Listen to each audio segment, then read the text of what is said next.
Fala, Alminha, segredos de família. O que você deveria saber sobre isso?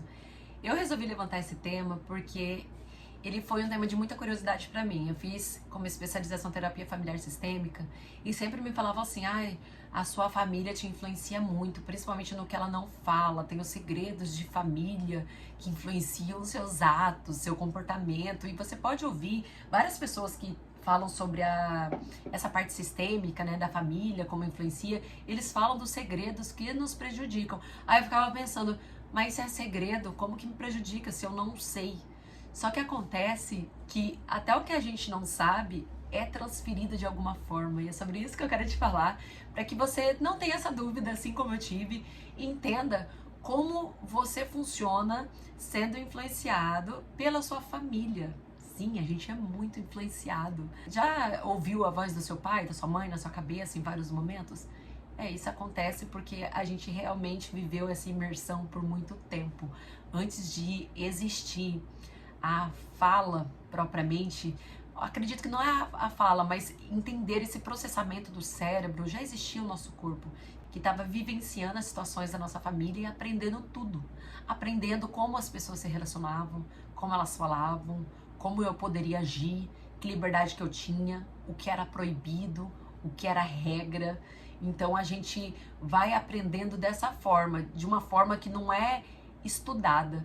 Tanto que a gente absorve tanto esses comportamentos, essas regras, que depois no futuro a gente às vezes tem dificuldade.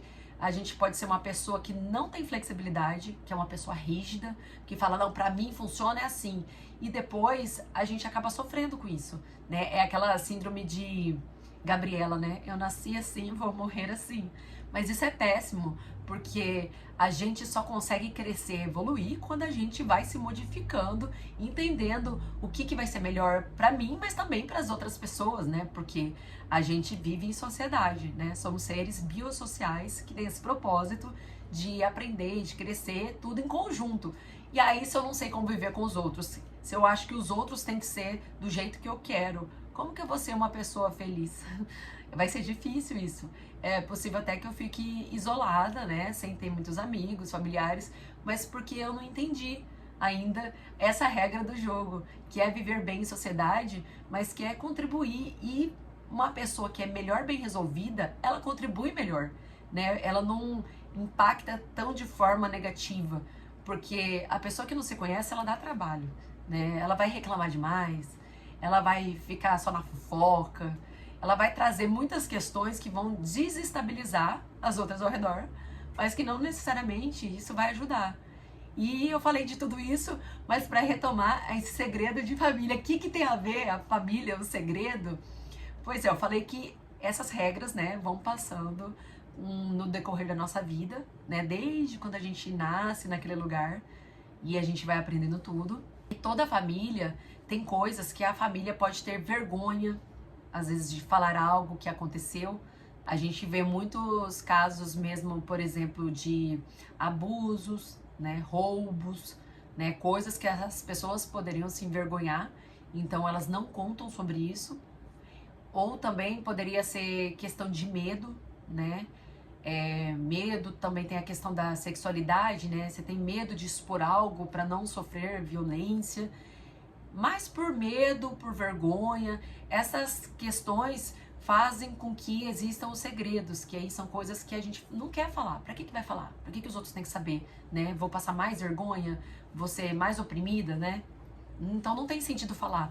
Mas e como que isso influencia as outras gerações? Então, se eu sofri algum abuso na minha família e eu não tenho coragem de falar isso para filhos ou para qualquer pessoa, de alguma forma eu vou passar essa informação. Por exemplo, eu vou ser uma pessoa apavorada que vai falar: minha filha, você nunca vai andar de saia. Ó, não sai. Assim, eu passo uma carga emocional muito maior, porque não é um aviso qualquer de uma pessoa racional que nunca passou nada, assim, sabe? Porque a pessoa que não passou pela experiência, ela pode alertar, pode falar: olha, minha filha é assim, assado, você vai agir dessa forma. Agora, uma pessoa que sofreu abuso, quando ela não fala, né, porque às vezes fala, mas quando ela não fala e é um segredo, ela passa de forma emocional o que você precisa saber, porque aí você já vai ter muito medo. Nossa, nunca vou passar nesse lugar. Nunca vou fazer isso, sabe? Não vou usar saia, sabe? Nem você entende por que você faz as coisas. Mas isso foi passado com uma carga emocional para que você entendesse assim. Fica inconsciente. Você fala, ó, eu sei que lá em casa é proibido isso, mas você não sabe realmente a origem da história. Então, a gente sempre fala isso, né, em terapia, que o que a pessoa não fala também é uma informação.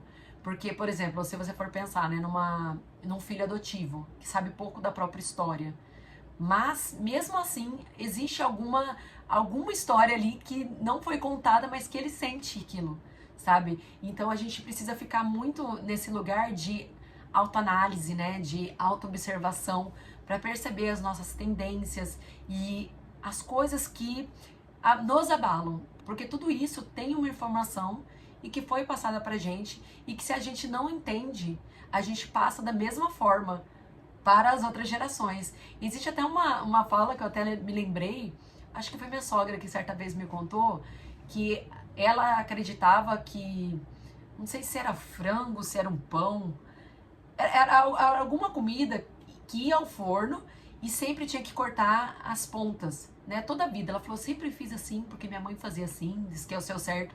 Até que um dia ela descobriu que, na verdade, a forma da mãe que era pequena, então ela cortava as pontas. Mas ela sempre fez igual a mãe, porque ela acreditava que era daquela forma que era o certo.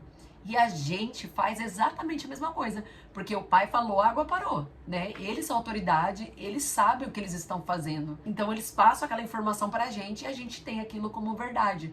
E quando a gente não tenta essa busca do autoconhecimento, de se entender mais, a gente faz coisas sem pensar, no automático. E essas coisas podem estar contando um pouco da nossa história. E saber da nossa história é dar pra gente o poder de escolha. Quando você não conhece, você aceita qualquer coisa. Ah, eu aceito que eu sou assim. Eu aceito que eu tenho medo de tudo. Isso faz bem pra você? Porque a partir do momento que você sabe, eu tenho medo de tudo porque minha mãe falava, era assim. Não, mas isso era coisa dela. A vida dela era assim. A minha vida não é assim. Tá vendo? A partir do momento que eu conheço, eu escolho como eu quero a minha vida. Agora, quando eu nem questiono, só aceito, é assim, pronto, acabou, aí eu vou vivendo no automatismo, cheio de inseguranças, e essas inseguranças podem me atrapalhar na minha vida. Então, assim, é muito importante sempre essa busca da nossa história, do que faz o nosso coração bater mais forte, e talvez aí esteja contando um pouco do que aconteceu pra gente e algo que a gente não quer mais levar, que não faz sentido pra gente. E a nossa vida é assim, entre erros e acertos. Eu quero deixar uma indicação de um livro, que é A Coragem de Ser Imperfeito, que eu acho muito bacana, que é para você abraçar suas imperfeições. E também é um livro que vai fazer você se conectar mais com você, porque a gente precisa muito desses momentos. Quando a gente fica muito com a mente só para fora, o que está acontecendo lá, isso pode abalar a gente de um jeito que a gente sempre vive nesse lugar de insegurança. Agora, quando você se conhece mais, foca mais em algo interno, nesse Deus interior, em algo mais elevado, você vai confiar mais que as coisas estão acontecendo como elas devem ser e que você vai atrás do progresso no sentido de se instruir mais para que você seja também uma pessoa melhor e que vai ajudar na construção da vida das pessoas ao seu redor. Espero que esse vídeo tenha te clareado alguma coisa, feito algum sentido, e se você tiver dúvida, pode me perguntar que a gente vai falar sobre isso. Tchau!